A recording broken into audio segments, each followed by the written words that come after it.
Hello everyone, in this video I'll be testing out the Hunter Original. This is the fan that I got from my school a couple weeks ago. Now I have seen this fan run many times before, but now since it's been removed, I'm going to be testing it once again.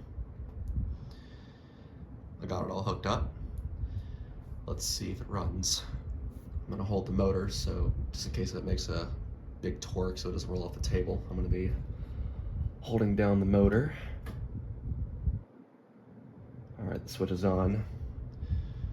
Let's just hope it's just turned off by the chain. Huh, that was a little weird.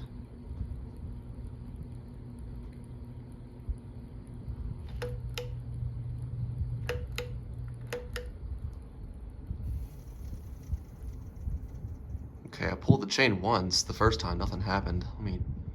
Let me try that again.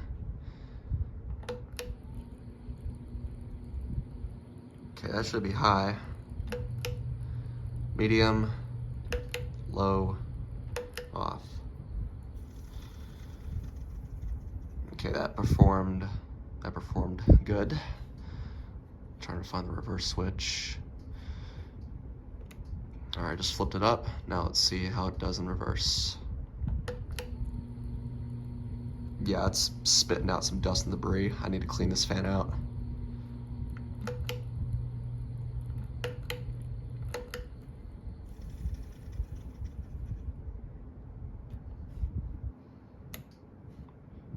Yeah, I can feel oil all over my hand. All right, well, Hunter Original works. Thanks for watching, and I hope you enjoyed the video.